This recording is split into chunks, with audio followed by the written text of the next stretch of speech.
want you guys to go support Piston Mike. Y'all go hit the subscribe button. He at 480 right now. Let's get him to 1,000, 100,000, 500,000, million subscribers as soon as possible, bid.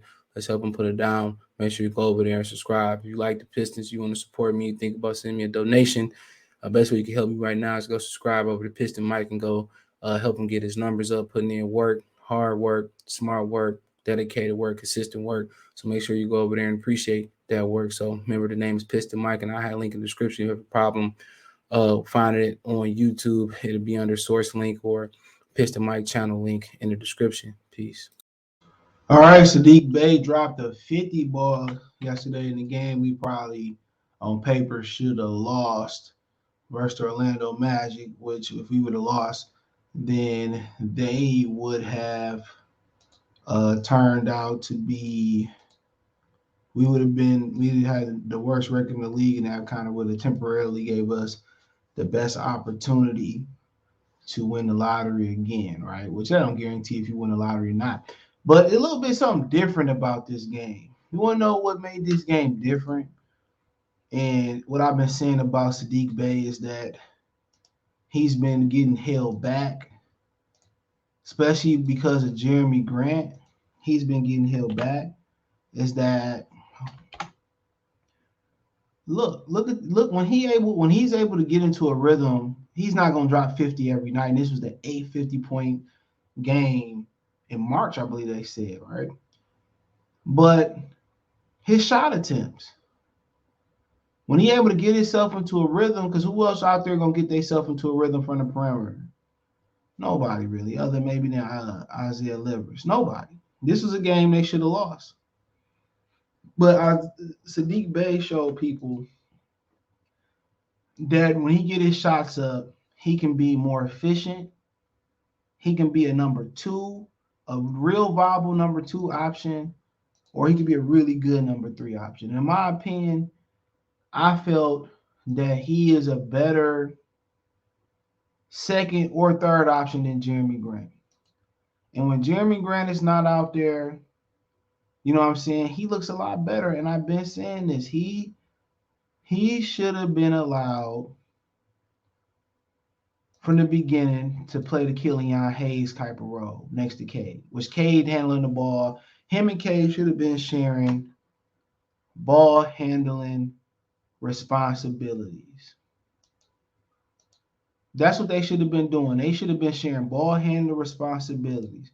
The same way Jeremy Grant is able to be aggressive and get his shots up, Saddiq Bey should be able to get aggressive and get his shots up. And the difference with him is he doesn't have a one-track mind. Which Jeremy Grant get to drive. The other day, you know, Isaiah Livers and Killian had them passing. He was passing the ball a lot better versus Miami. But, you know, he just want to put up shots. And not only does that it won't take Cade out of his rhythm because now Cade is the primary ball handler. But that takes Bey out the game. And look at Bey. He's balanced. He made some really good passes in that game too that might not show up as an assist. But he's more balanced than Jeremy Grant. He's not just going to drive with a one-track mind. He's not going to drive with a one-track mind and score and not the pass. And you see the fluidity was a lot better in Miami and Orlando, and Jeremy Grant kind of moved the ball more. But he still took his stupid shots.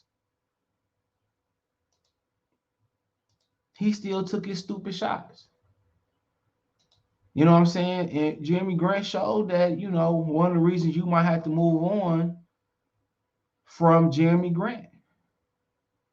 This is what happened when he able to get in the rhythm earlier. You know what I'm saying?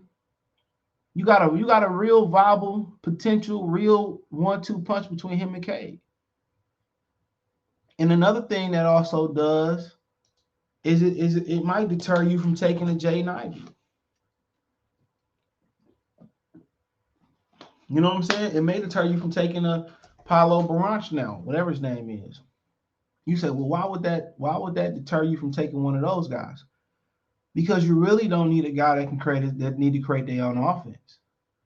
You really not in the starting line. You got two guys that can create their own offense in Bay and Grant. Everybody think Bay is just a spot up jump shooter. That's what they think. He just a spot up jump shooter. But when I scouted him, right, he can do everything. He can. People don't know he can post proficiently.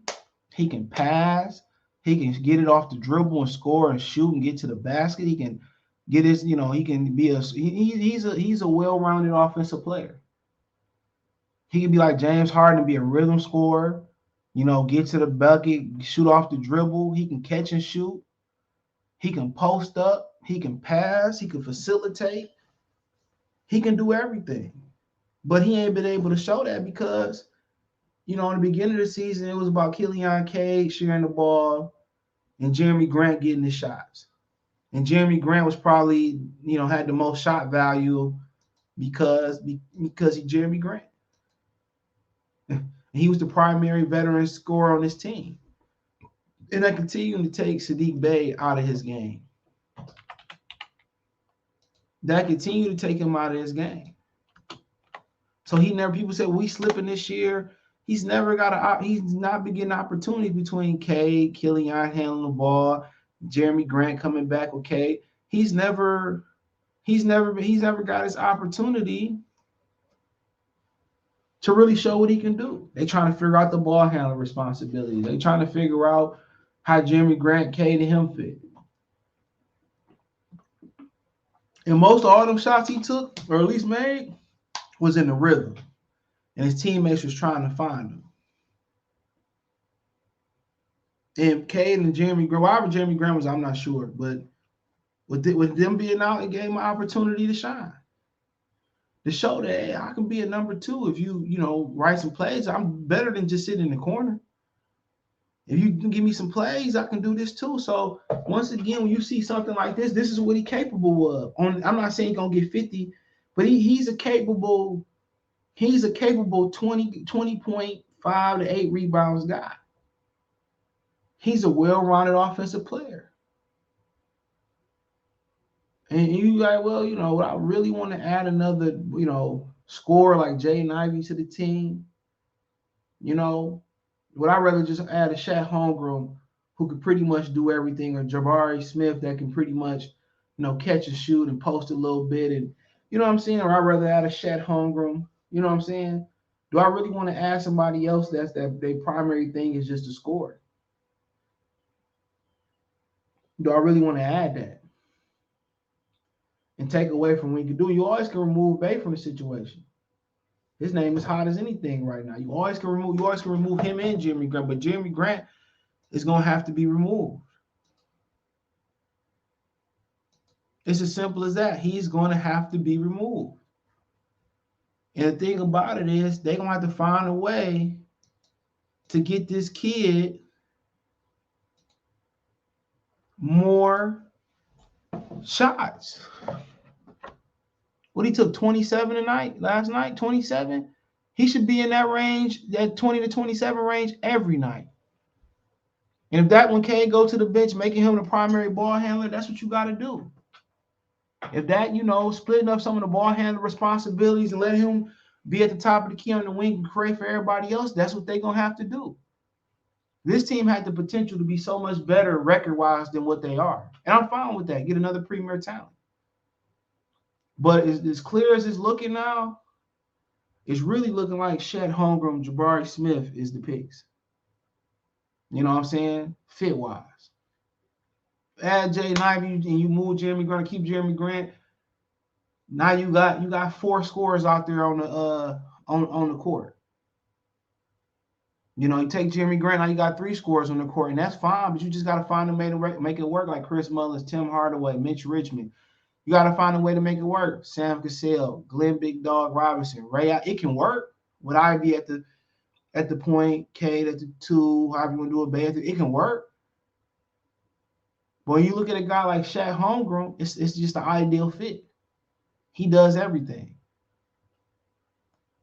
But they really have to continue to find a way to. I've been saying this. Him and Cade Cunningham should always have the ball on this team, bro. They should have the ball most of the time and create for everybody else. And he ain't even got opportunity to show off his post game. Could he get away with? Could you get away with move him to the 4? I think you could. I think you could, but you probably, move you could. But I think really, Cade, him, really interchangeable. Yeah, you can always put Ivy in there, and you can find a way to make it work. It's worked in the past. But Jeremy Grant really complicated the stuff because he doesn't have playmaker ability. Just simple passing the ball, making a simple play. When he face up, a lot of times he driving or he gonna shoot. When he should drive and kick, or he should just pass and reset the offense. But this is what he's capable of, and he been suppressed. His game been suppressed. And honestly, it's a sad thing to see. Because he should have really had one of the breakout seasons this season. And now, hopefully if they use the common sense, more than now ever, Jeremy Grant gotta go. More now ever, he has to go. And really, you can see a situation in the near future, depending on how the draft and free agency go.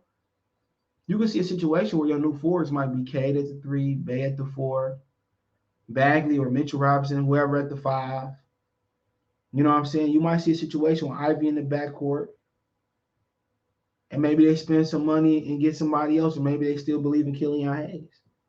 Or you might see a situation where Cade and Cade stay at the one or two, they find another guard to go back there with them. Bay at the 3, Shaq, Parker, whatever, Apollo at the 4, and Bagley, whoever at the 5. You may see a realistic situation. They have the versatility for anything to happen, bro. The versatility is major, bro, for them, man. But yeah, let me know what you girls and guys think. Thumbs up the video, share the video, subscribe to the channel. That subscribe button is the bell icon button. Hit all notifications, increase your chance to get notifications. We go live, we drop a video.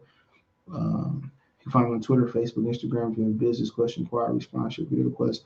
All my social media subscription. You can hit me up. Appreciate the love, support. Check out Detroit Pistons Piston Talk Players for more videos like this. Comment. Let me know what's in the comment section. Peace.